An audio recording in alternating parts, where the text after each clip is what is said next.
Hello, and welcome back to another episode of Empathic Chronicles. I'm Tiffany Elise, and today we're going to be talking about a very emotional topic. I want to share a very emotional story. I feel that it will not only help me, but also help others who may be or have been in a similar situation. So, this week's episode is about my mom and the complicated, often painful relationship we have had. It has never been easy. I feel like my mom has never chosen me or wanted me or, sought me out to be like, hey, I love you, anything like that. It's always kind of been where I've been the one to initiate, I've been the one to make the effort, and then she kind of just comes in whenever she wants. But recently, I visited where she lives. And part of this visit was hoping to see her. I wanted to at least meet at a mutual location and meet her. And I brought one of my kids, so I wanted her to be able to see her grandkids, but she didn't want to see me. When I asked for us to meet at a neutral location, I even offered, hey, let's have lunch on me, my treat. I came up with several ideas that would allow us to be in a public setting, neutral setting, but she said no. And the only way that she was going to see me was if I went to her house. And I think that she did that because she knew that I wouldn't do that. I wouldn't go to her house because there are people that live there that I have a very abusive past with, in addition herself. So it's been a difficult journey, I'm not going to lie. And today I want to share my experience and talk about how we can overcome such challenges, whether you have issues with your mom or whether you have issues with your dad or anybody in the family. I want to make it very clear that just because they're family or just because they are blood related doesn't give them a free hall pass to treat you like shit. And I think it took me and is still taking me quite a long time to comprehend that, because somewhere deep in my heart, I still have hope. And somewhere deep in my heart, I still feel that one day she will change. And I think that being there, like being in the same city that she lives, having asked her to meet up with us so that we could see her, and her not coming through and literally making it a point to let me know that she wasn't going to be coming through, was something that I think I needed, essentially. I think I needed that closure, if you will, because this isn't the first time that I've traveled to this place, and this isn't the first time that I've tried to visit her and see her. And one of my brother's girlfriend, hopefully in the future, my future sister-in-law, one of the things that she put into perspective helped me throughout the entire trip.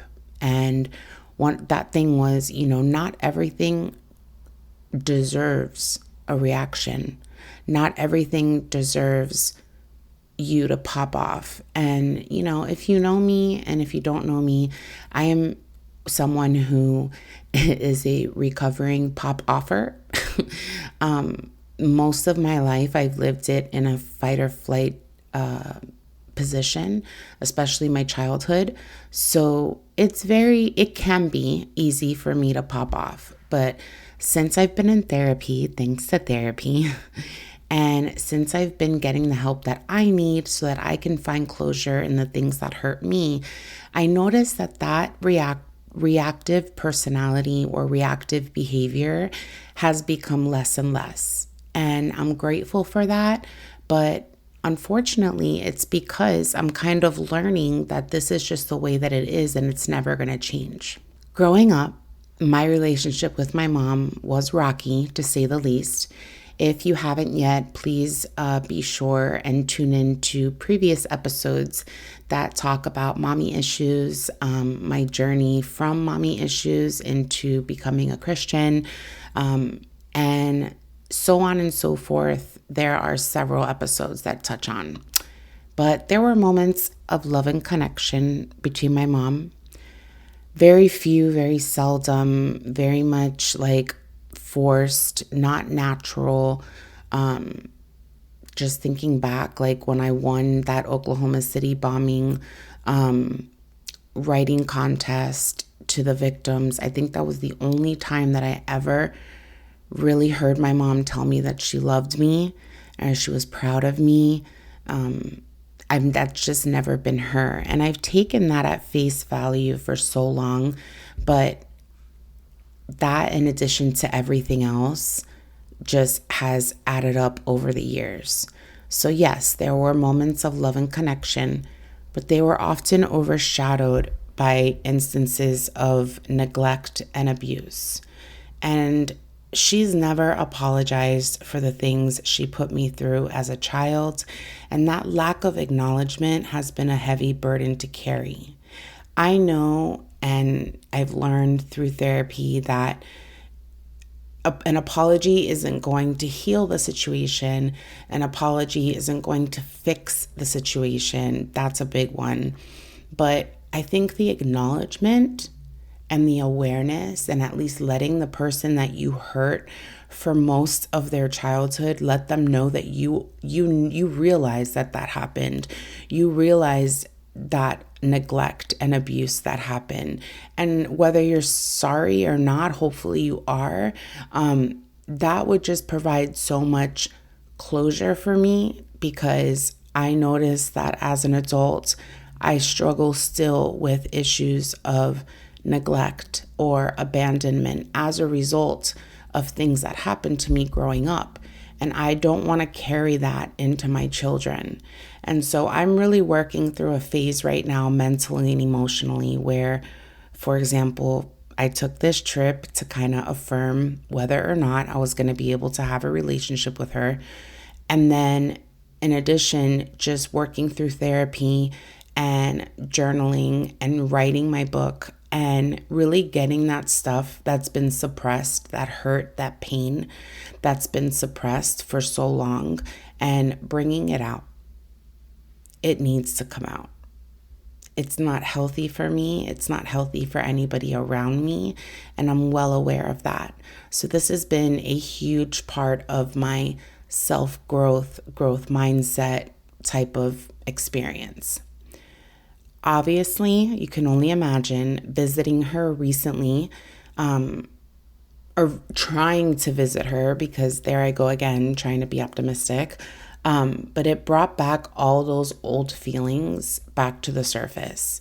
Like, I felt a mix of hope and dread, wanting to reconnect, yet fearing her rejection, which is ultimately what I got. And then to make things worse, so I was trying to coordinate this with her. She, left me on red. And ultimately, I sent another text once I was physically there, and it didn't even go through. And you know how when a message doesn't go through because the person blocked you? Yeah, it was that type of situation. And it hurt deeply.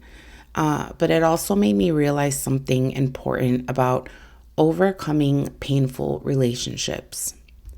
Whether it's your mom, which is really hard for me because, she's the one that brought me into this world. I didn't ask to be brought into this world. It hurts that I don't have the relationship with my mom that I wish I did. I don't wish it on anyone, but I have to overcome. I have to move forward. I have to show my kids what motherly love really looks like. And I know that. I'm turning 40 this year, and I'm just now starting to comprehend that. It hasn't been easy. It's been very hurtful. And I just feel that I'm at a point now where I need to overcome and I need to move forward because I struggle with mental illness and this does not help me at all. So, how do we overcome these experiences?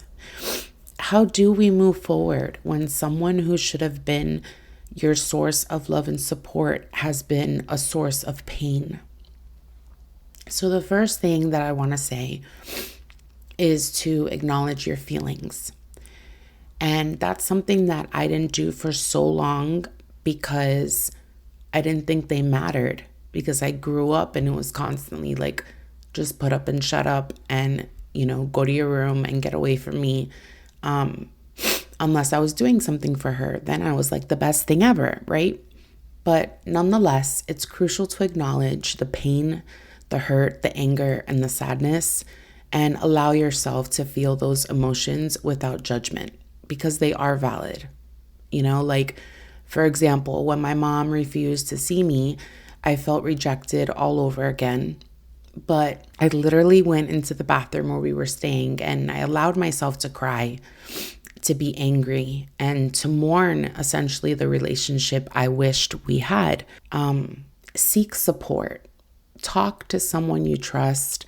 I am so grateful that while I was visiting this location, I had support there to help me through it, to help me see and put things into perspective.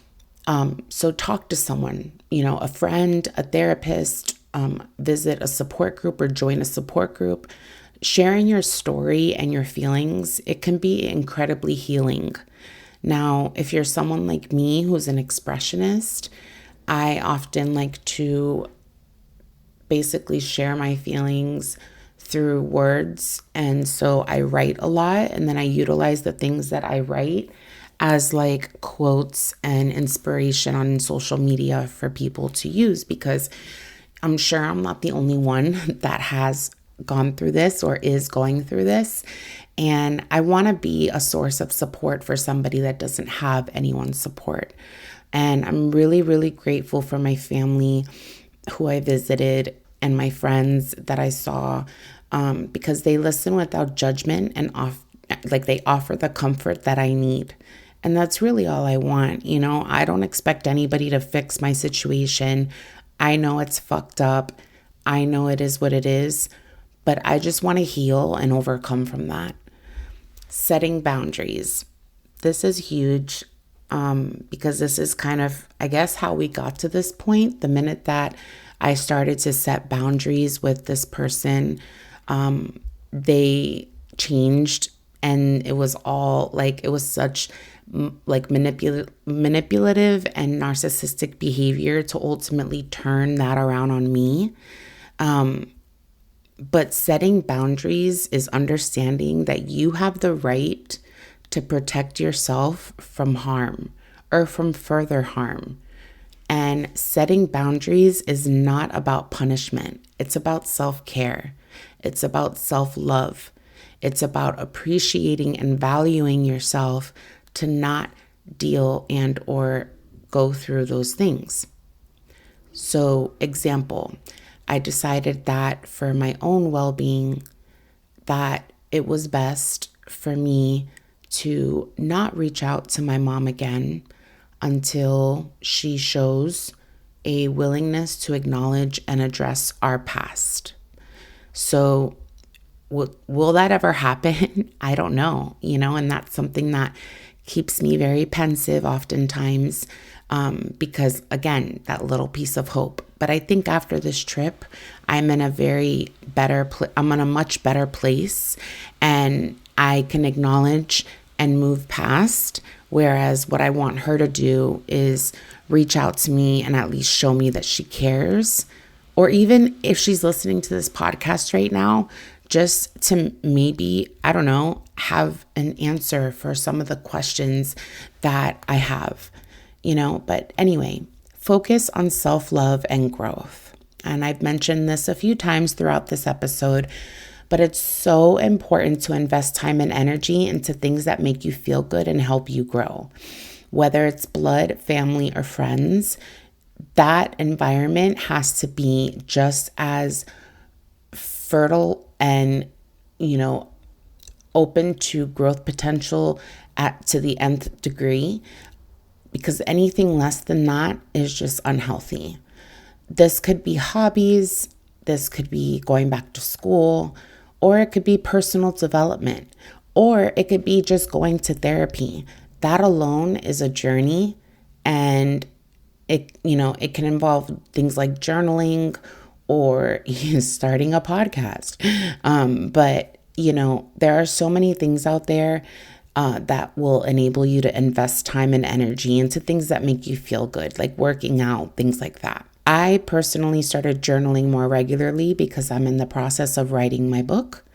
And in doing so, I'm reflecting on my feelings and I'm setting goals for my personal growth. So as I work through these experiences and these things that I've gone through, I am ultimately trying to bring out the other side of it, the positive side of it. The last one that I'm going to touch on is something that I myself struggle with, but it's something that I've needed to accept.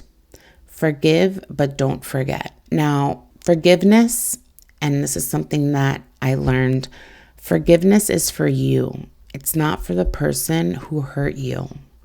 It's about freeing yourself from the grip of pain that has been caused. However, forgiveness doesn't mean forgetting or excusing the behavior. So I am working on forgiving my mom, not because she's asked for it, because she hasn't, but even if she had, I wouldn't be working on forgiving her for her. I need to forgive her because I need to let go of the anger for my own peace. And that is what is most important to me now and has been most important to me since I started my journey on therapy and, working through my mental health. I had to learn that I'm here trying to get this apology, but the apology is not for her, it's for me.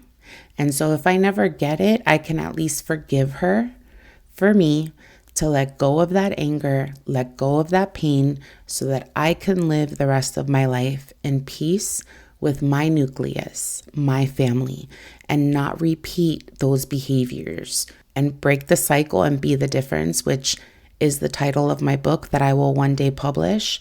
And it means so much to me because it correlates directly with what I go through, right?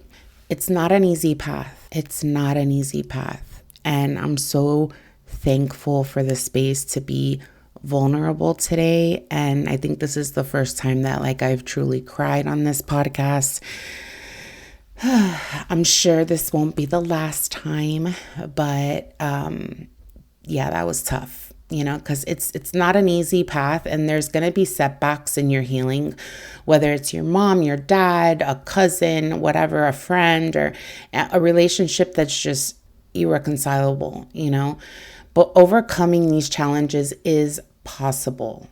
And my story with my mom is just one example of the many complicated relationships out there, and if you're dealing with something similar, know that you are not alone. I say this at the end of every one of my episodes because my purpose in doing this podcast is to reach the young girl that I once was, or the young woman or the man who can totally relate to this scenario and help them get to a place of closure quicker than I had the opportunity to.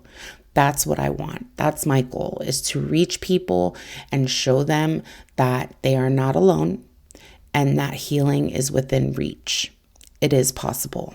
And I stand by that day after day. So thank you for joining me on Empathic Chronicles. If you found this episode helpful, or if you have your own story to share, please reach out to me on social media at Empathic Chronicles, or send me an email. And I have all that information listed on my Instagram. Because remember, your journey towards healing is your own, and you have the strength to overcome. This is not the end. You are stronger. You are worth love You are worth attention. You are worth respect. Don't sell yourself short. So until next time, friends, stay empathetic and take care of yourselves.